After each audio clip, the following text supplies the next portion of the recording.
Hey everyone, hope you guys are doing well. Wanted to start off by talking about the quiz for tomorrow.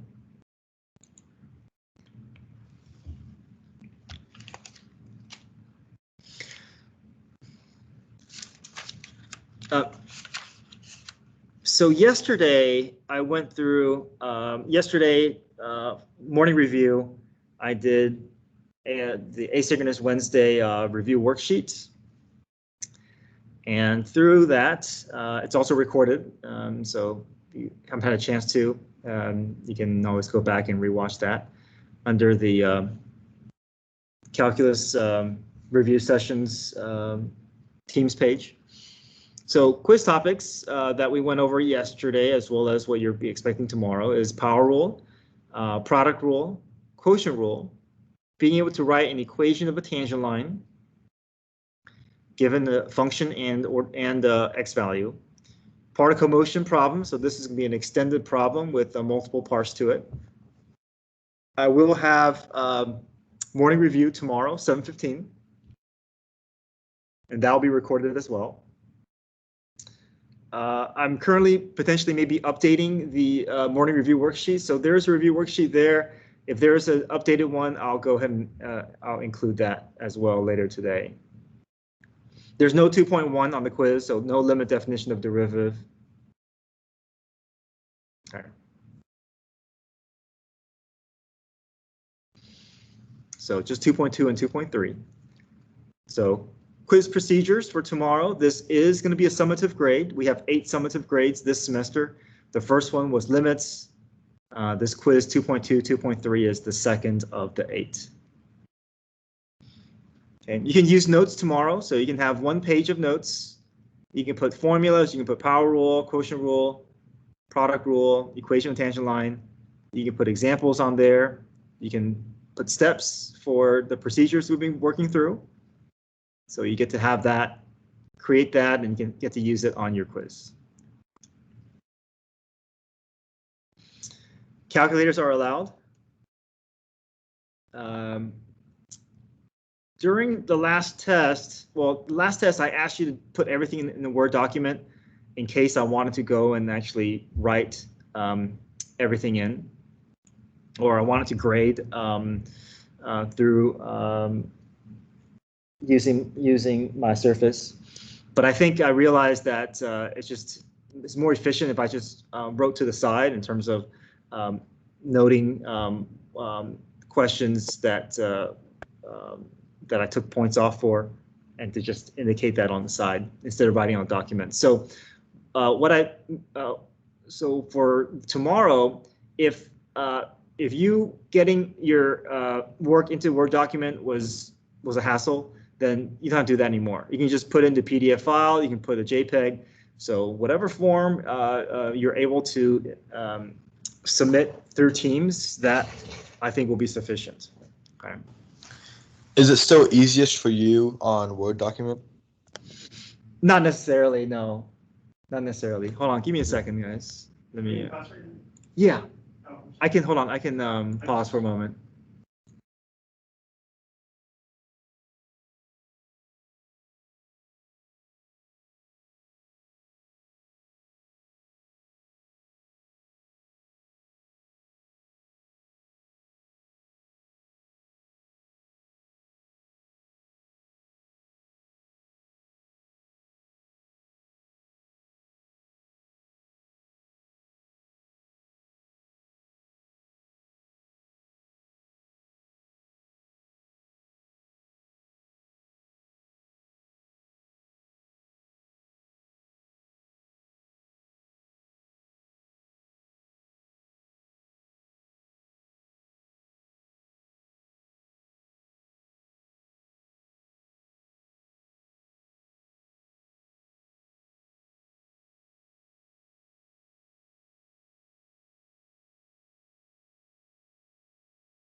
Okay, sorry guys.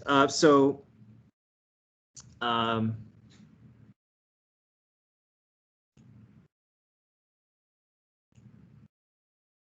yeah. So a question. No, it really doesn't matter. I mean, if you leave it in a Word document, that's fine. But if it's not as efficient for you, then PDF. Okay, so I don't really, or JPEG. Yeah. Since I don't have to write on your test, it really doesn't matter anymore. Yeah. Or at least that's not the way that is efficient for me. So, and then I know sometimes Teams does give issues. So if that's the case, if you're having trouble submitting your test or your quiz, then just email your work to me, or you can send me photos through Remind. Okay, so this quiz, it's going to be shorter than the test. So it's only going to be front and back, 2 pages, front and back. So the quiz will be released 1 minute before class, and it'll be due 5 minutes after the class ends. So you have less time than last, but I think this should be plenty of time for you to finish your quiz.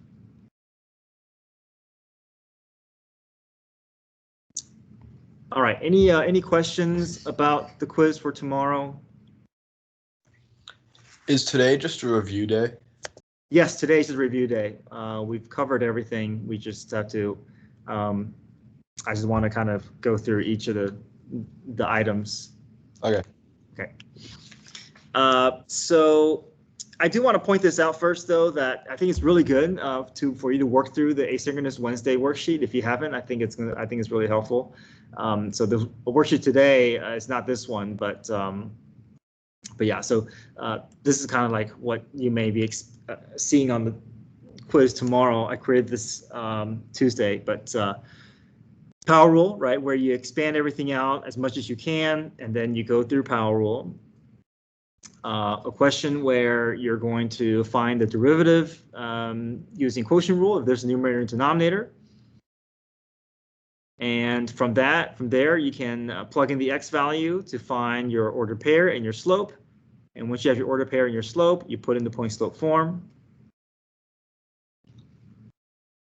Being able to recognize the need for a product rule when there's 2 parentheses multiplied with one another. And then you can leave your derivative unsimplified, and that is fine. Don't have to clean up any more than what you have.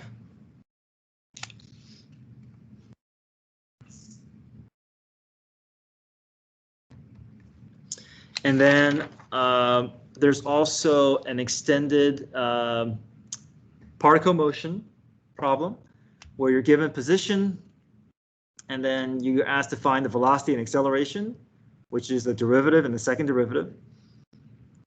Finding the velocity at a point by plugging the t value in, and then indicating the units of measure, feet per second for velocity, feet per second squared for acceleration. Being able to find average velocity. Average velocity is just change in position over change in time. Particle at rest is when velocity is equal to 0. So we set velocity equal to 0, we factor, we solve for t. Any type of a movement, moving left, moving right, is going to require us to fill in our velocity sign line, pick values to plug into velocity. Positive means moving right, negative means moving left. And then we can write our statement based off of reading off of our sign line. Displacement is just final position minus initial position. Total distance, however, requires us to keep track if we're discovering that this object is moving one direction and then turning around and moving in the other. So in this case, between 2 and 6, there is a change in direction. So it moves left, stops, and moves right. So we got to keep track of all their progress. So from position -5 goes to position -32. So it covers a distance of 27. And then from -32 to -25, it covers a distance of 7. So everything that we gather is going to be positive values. So imagine this. Imagine you're at location -5 and you're traveling to location -32. And each unit is a step. So you have to travel 27 steps to the left turn around, and then you got to travel 7 steps back. But the total number of steps you took was 27 plus 7, which is 34. Also have to understand increasing and decreasing speed. So increasing speed is when there's same signs between velocity and acceleration. Decreasing speed is when there's opposite signs. So here we have opposite signs, so speed is decreasing. Velocity increasing and velocity decreasing. This is purely just looking at acceleration. So if my acceleration is positive, then velocity is increasing. If acceleration is negative, then my velocity is decreasing. So since my acceleration is negative, here the velocity is decreasing.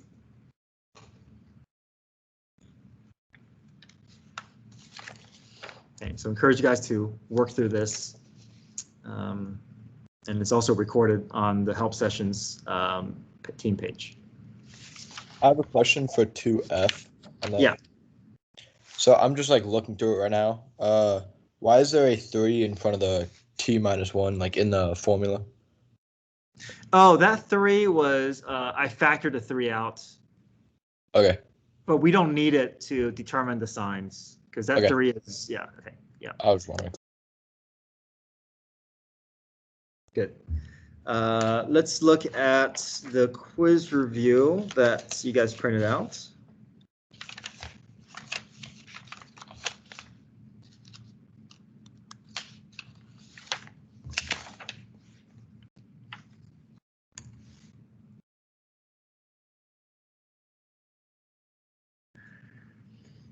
So what's given to us is the velocity function, and then part A says find the time when the acceleration is 0. So the first thing we need to do is we need to find out what the acceleration function is, and then we can worry about that 0 portion. So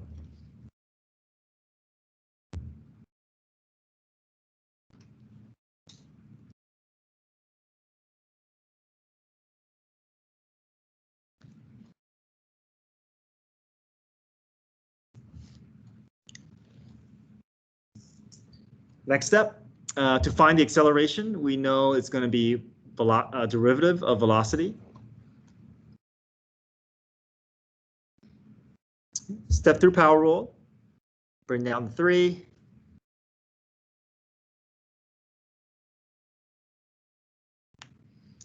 Two t squared, bring down the 2. 3t becomes 3, right? Linear becomes a constant, and then the constant goes to a 0. So every term is being affected. Every degree is falling by 1.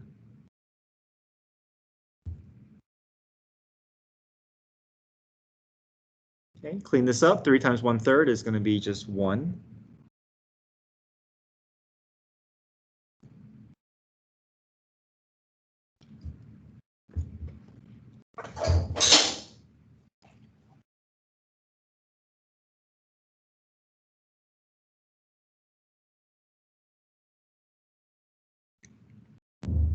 All right, so the next step, now that we have our acceleration, we want to find the time when acceleration is 0. So we're going to set a of t equal to 0, replace a of t with 0, and then solve for t. This we can factor, right? Multiplies to be 3, adds up to be -4.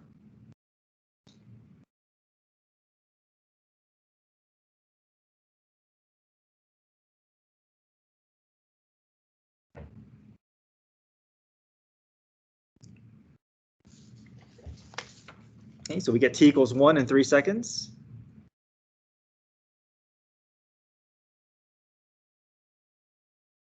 It doesn't specify unit, but on the quiz, I'll specify the unit. Okay. Part B, find the velocity when acceleration is 0. So we have the times when acceleration is 0, so now we can use this to figure out the velocity at these moments.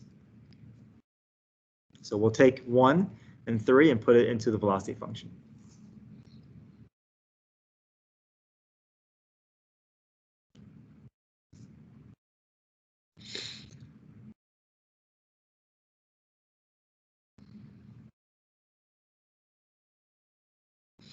Use our calculator, reduce it down to 10 thirds. Units are not provided, but if it were, let's say it's feet per second. Velocity at 3 seconds. 3 into the velocity function.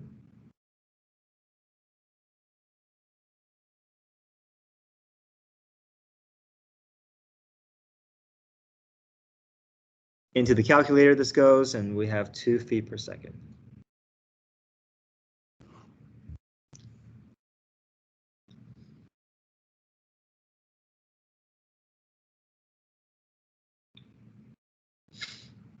Number 2.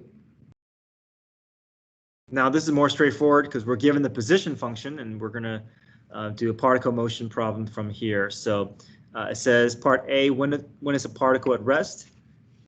Rest is motion related. It is when velocity is 0.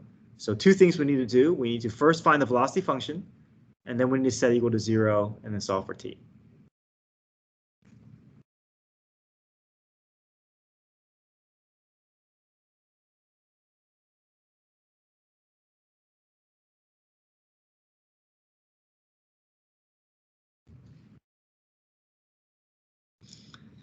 So let's find our velocity function by finding the derivative.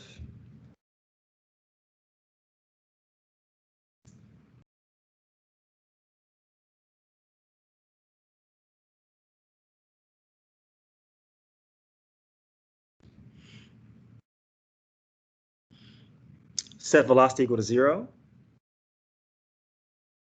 And we can begin our factoring step, right? Take out a GCF.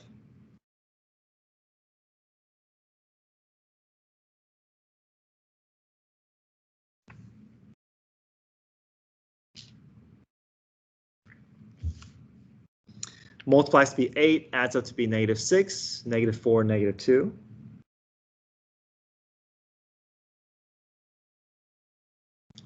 Solve for t, and we get 2 seconds and 4 seconds.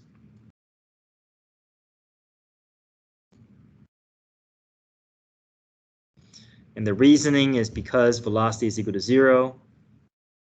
That's how we know the particle is at rest. Mr. Yang? Yes. Where did you get the formula, the x of t? Oh, x of t, sorry. Okay. So it is from, yeah, I just pulled this from, oops, from here, number 2 here. Okay, thank you. Yeah, I realized I didn't have a lot of room on this worksheet, so I'm just putting it on the separate sheet. So, Okay. Okay. Good. Yeah. Any questions you guys have, please don't hesitate to ask. All right. Good. Good so far. Any questions? Now the second part is, let's see, is during what time interval is the particle moving to the right, and then the next one is moving to the left. So movement to the left and to the right, we're going to need, we need to create our velocity sign line. So that's our next goal. Let's create our velocity sign line.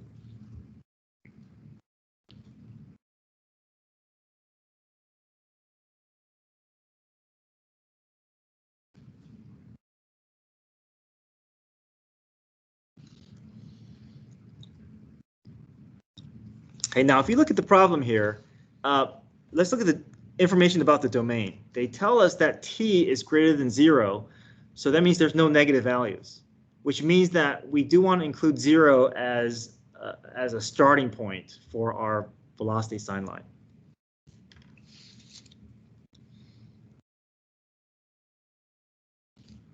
And then we can include our critical values, 2 and 4.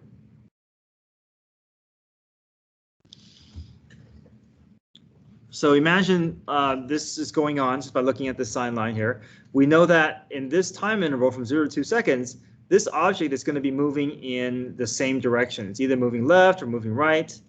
But then at 2 seconds, it's going to stop. And it's either going to turn around or it's going to continue going in the same direction for 2 seconds more. Stops at 4 seconds. And then either turns around or keeps going in the same direction. Okay, so we need to test these 3 locations so we know whether it's moving left or moving right. So I'm going to pick values to plug in. So between 0 and 2, I can choose 1.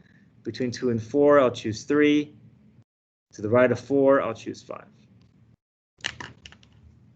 Right. Now these go into the velocity function, but I like to put it into the factored form of velocity function. It's a little bit cleaner, gets me that value, that sign a lot faster. I don't have to plug in as many numbers.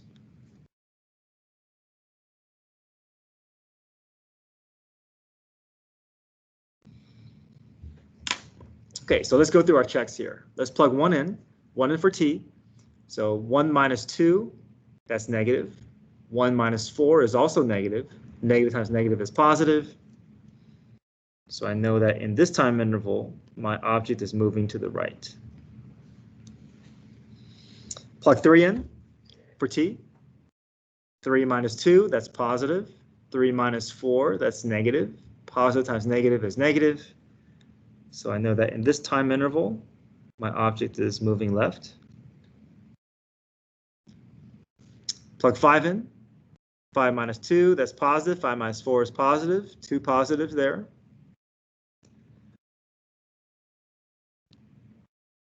Moving right. So I think we have everything that we need to figure out when this object is moving left and when's it moving right. So moving to the right.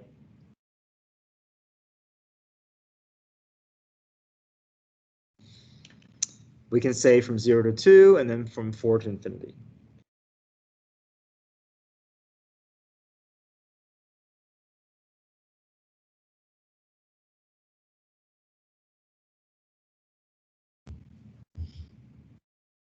Mr. Yang, Yes. I don't quite get how you made the number line. Can you just like go over that again? Sure. So number line, we want to place locations, we want to place the t values where the particle is not moving, because these are the critical points. These will always have to go onto your velocity sign line. Okay, so that's where the 2 and 4 comes from. The 0 comes from the fact that we have a restriction with our domain, because this position function is only going to exist for t greater than 0. So there's no negative number. So I have to include 0 as a starting point for my sign line.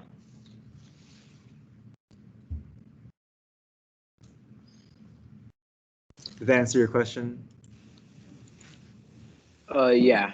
And then the 1, is that?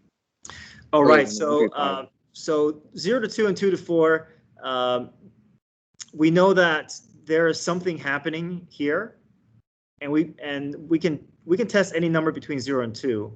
I can plug 0.5, I can plug 1.5, but the idea is if I can choose a number, a t value to plug into the velocity function, and if I can gather the sign to be either positive or negative, I will know that my object is either moving left or right.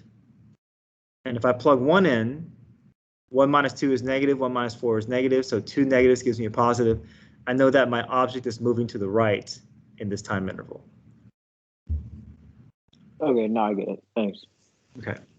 How did we figure out that velocity is 0? I think I missed that maybe, or I don't know. Right. So the reason that we did that was because it says, when is the particle at rest? So particle at rest means that my object is not moving. And the object not moving means velocity is 0. So what I did was I started with the position function, which was given to us. I found the derivative to get to my velocity function. Power rule, power rule, power rule. And then I set the velocity equal to 0. And then I solve for t. Okay, thank you. Okay. Yeah, if you guys have any questions, I can also help answer after class ends. Okay. All right, so moving right from 0 to 2, and then from 4 to infinity, and then moving left.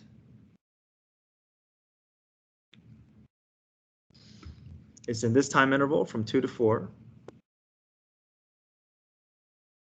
And it's because velocity is less than 0. So if I ask you to justify your answer, that means I want you to write a because statement.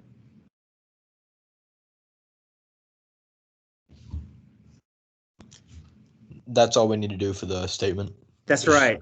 If I should justify, just say because velocity is greater than 0, or because velocity is less than 0.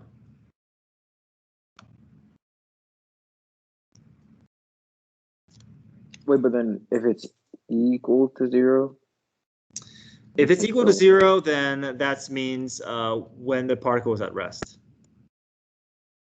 All right.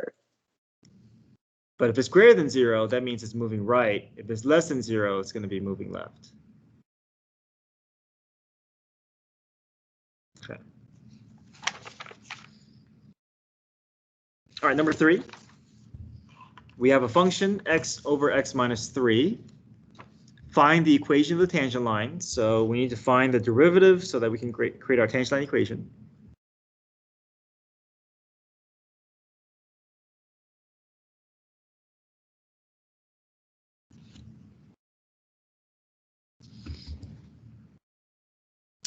So if you look at this function, this is the way that this function is set up.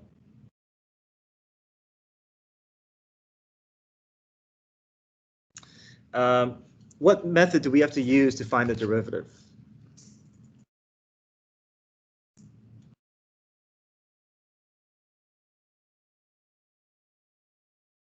Quotient rule. Yeah, quotient rule. So if you see numerator and denominator, that means you can always use quotient rule, but I do want to point out something here. So yes, quotient rule.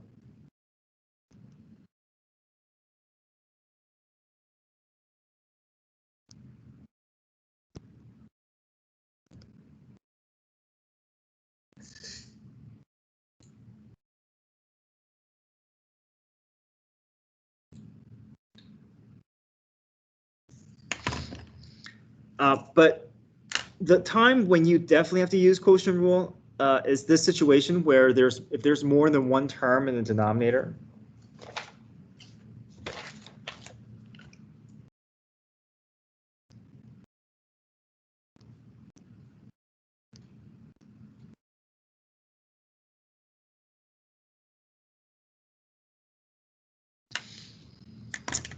If there's only one term in the denominator, then I would just, I mean, you could do quotient rule, but I'd prefer to just bring it up and use power rule.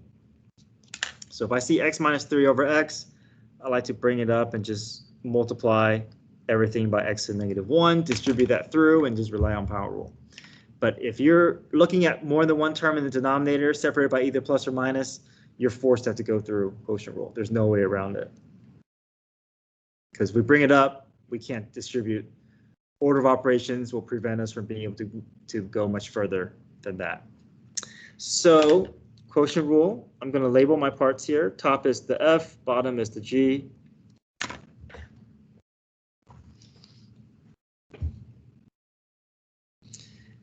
Okay, you don't have to do this every time, but I'm just doing it so in case students have questions about where the parts are coming from.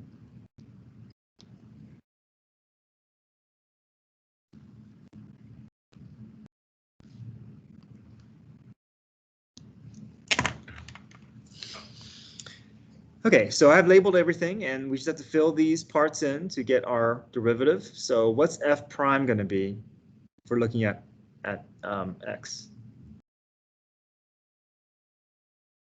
1. Just 1, right? There's a 1 in front of x. The derivative of 1x is just 1. G function, no changes. We're just going to drag that down. Back to the f function.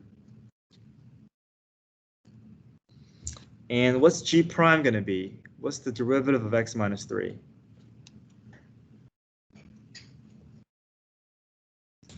Isn't it still 1? Yeah, it's still 1, right? X goes to 1, 3 goes to 0. Okay, all over my denominator squared, g squared.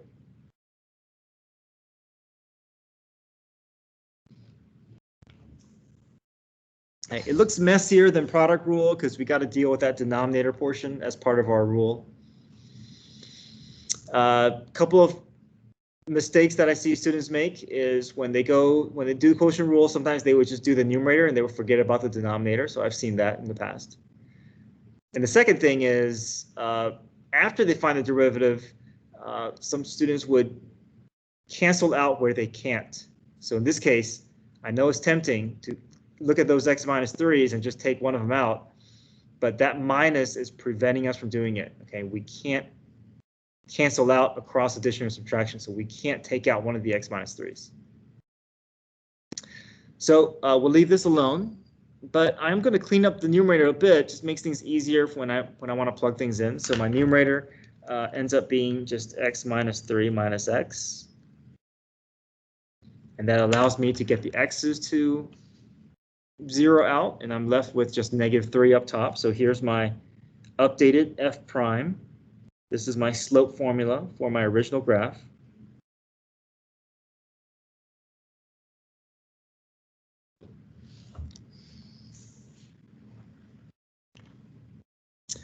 Okay, so I think we have everything that we need. We took care of the calculus. Now we just have to go back and do our algebra here. Find the equation of the tangent line at x equals 4. So we need to find ordered pair, we need to find the slope, and then from there we can do point slope. So at x equals 4, we can plug 4 into the function to get our y value.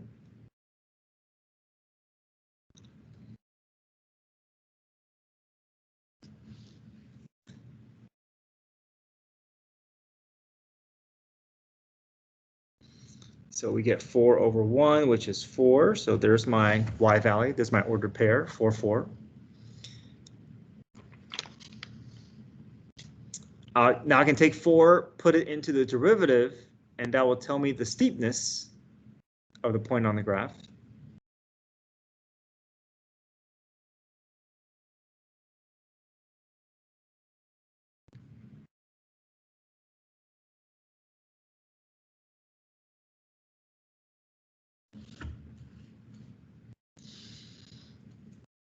Okay, so we have our ordered pair, we have our slope, and now we can do point slope form. So here's our point.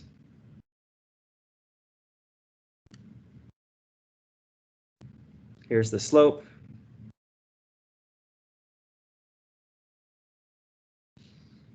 And now we'll do point slope.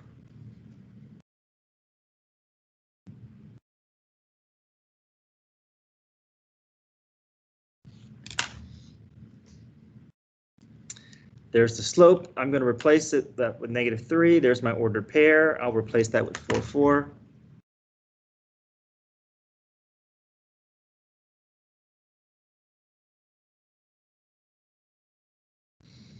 You can leave it in point slope form, and that's perfectly fine.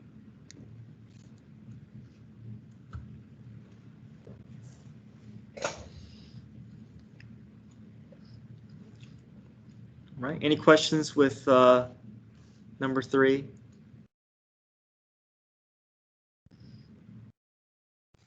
Where'd you get the slope, the -3? Is that just from the f prime? That's from f prime, yeah. So it's from this f prime. I just cleaned it up to make it look like this.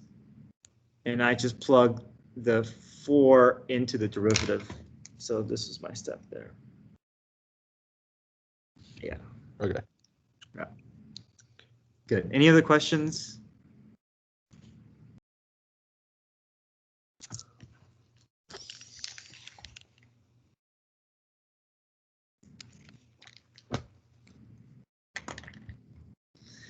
Just to kind of give you a visual, you don't have to graph this, but I just wanted to show you, right, that let's say this function looked like this, x over x minus 3.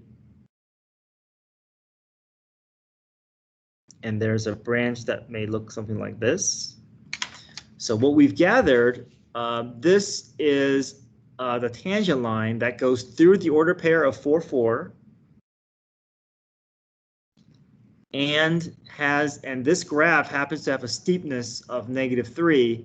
So the equation of tangent line is going to be a line that skims the surface of the graph at that point. So that's what we gathered. We're able to find the ordered pair, find the slope, and create that tangent line equation. So that's what we That's what we've accomplished with our tangent line equation.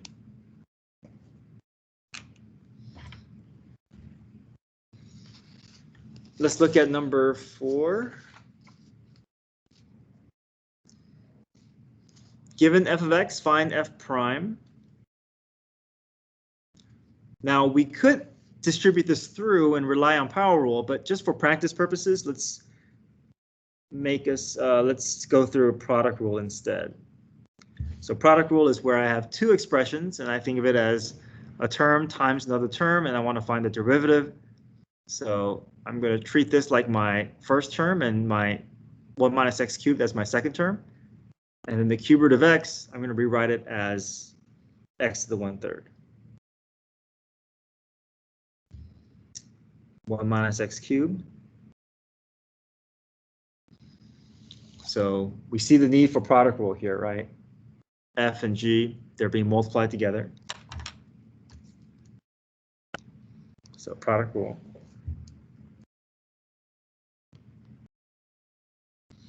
So f prime times g plus f times g prime.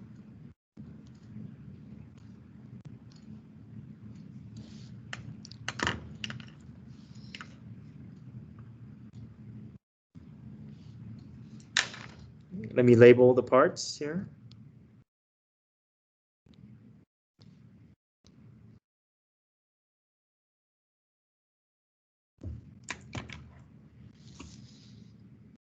Okay, derivative, we go through power rule. X to the 1/3 becomes 1/3 x, and we subtract 1 from the exponents, so negative 2/3, right? 1/3 minus 3/3 becomes negative 2/3. We keep the g function.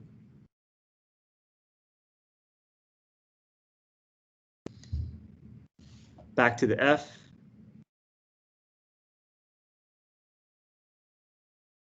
And then g prime, derivative of 1 minus x cubed. 1 goes to 0. Negative x cubed becomes negative 3x squared.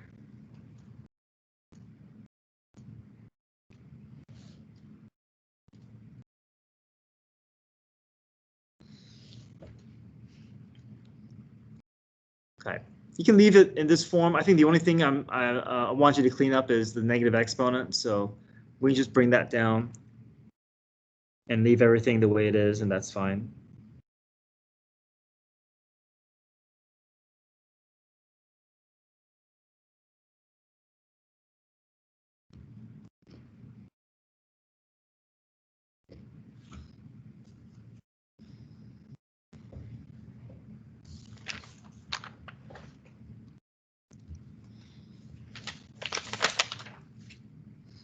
Any questions here with 4?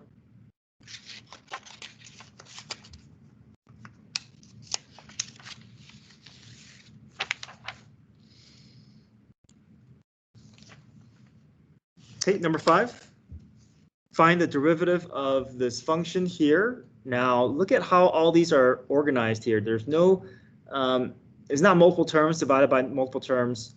It's not multiplication, so we can rely on just power rule for this.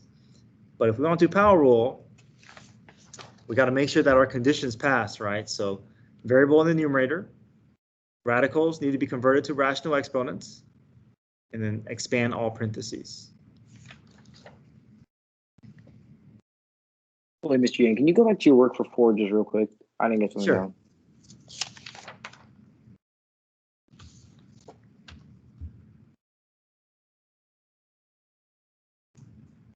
Okay, thank you. Mm-hmm.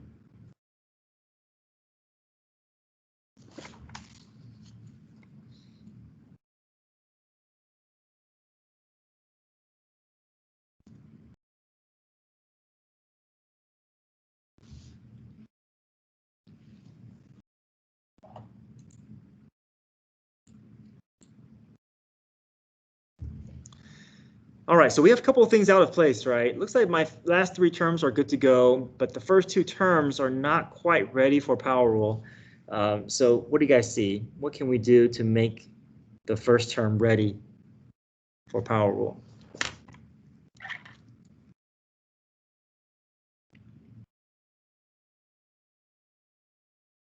How would you rewrite it? 2x to the negative half power.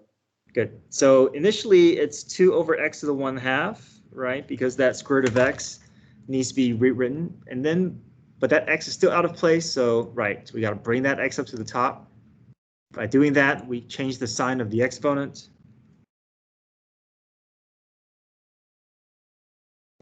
Okay. Here, looks like just have to convert that to a radical. So x to the 1 over 4.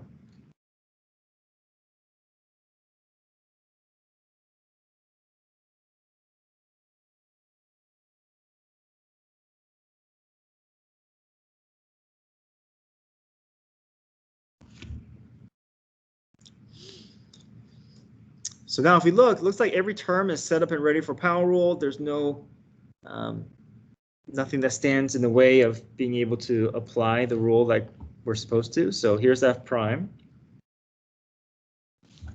Bring down the negative 1/2. Subtract 1 from the exponent.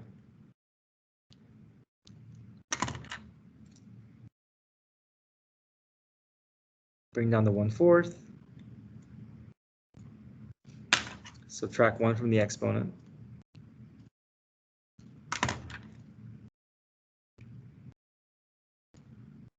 Bring down the 3. And what about this 4 pi? Does that become minus 4? Well, what do you guys think?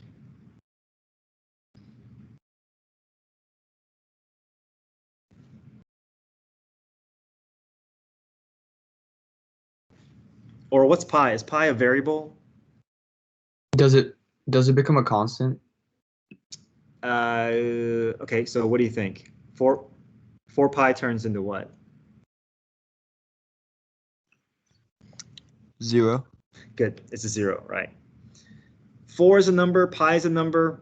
This whole thing is still a number. So this doesn't look like a number, but it is. So 4 pi is just like 2 or 6 or 8.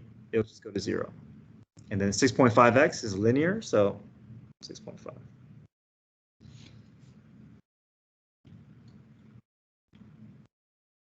So we have our derivative. We can clean this up a little bit here.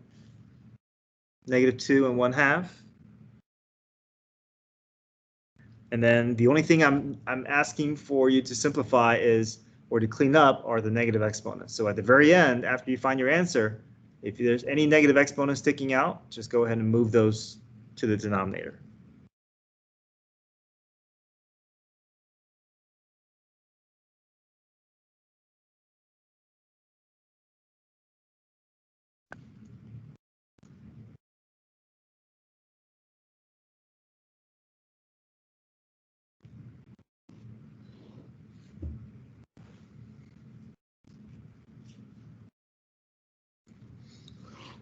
Any questions here? Let me just review radicals real quick. I just want to make sure that we're good with converting radicals. So the reason why square root of x is x to the 1/2 is because of these hidden numbers, right? These hidden numbers of 1 to the right and 2 to the left because of that square root. So that's x to the 1/2. But if it's any other root, that number will be given to you. But if not, it's a hidden 2 there. So let me ask you this. What's cube root of x? How would you rewrite that in rational form? X to the 1/3. Good, 1/3, right? There's a hidden 1 there. It's 1 over 3. The number to the right goes on top. The number on the left goes below. How about this one here? 5th root of x to the 7th. X to the 7/5. Okay. Last one here.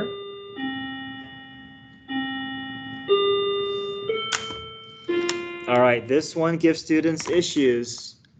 What's square root of x to the 17th? 2/x to the 2/17th. Yes, that's right. 17 over 2. Okay. Common mistakes that I see. Sometimes students, they would think it's a 1 there. They would write x to the 1 over 17, or like you said, x to the 2 over 17. So let's make sure we don't make that mistake, right? All right, good. So quiz tomorrow, study for that. Morning review tomorrow. If you can do the asynchronous worksheet, that's great. But feel free to stay a few minutes after. If you have any questions for me, I can help answer any individual questions you have. But other than that, I'll see you guys tomorrow. Have a great day. You said the morning review is at Understood. 7:15. Thank you, Mr. Yang. That's right, 7:15 morning Thank you. review. I'll send out a reminder this afternoon. Thanks, guys. I'll send out a reminder this afternoon. Okay. Have a nice day, 7:15 Mr. Yang. tomorrow. Have a great day. I'll record this as well. Okay. Thank you, Mr. Yang. Thank you. Have a good day. Anybody have any questions? You guys good? Okay. Just for 3B, Yeah. about that very last part of the phrase where it asks where the slope is equal to the -3 over 4. Is there any specific notation we need to have in our answer, or is the y minus 4 that Yeah, so is that the 3B. answer? Oh, let's see. For 3B, I won't give you a problem like this on the quiz, but yeah, the step is you replace the f prime with -3/4, and then that will allow you to solve for x. And once you have x, then you can plug into your point slope form. But this is not going to be on the quiz. Is that what you're asking about? Yes, thank you. So you just would plug that back in. Let's see. That's right. So once you have your 1 and 5, that's right. You'll plug it back into the function to get your y values. That way you can get your order pair, your 2 order pairs with the slope of -3/4, and you'll create 2 separate equations.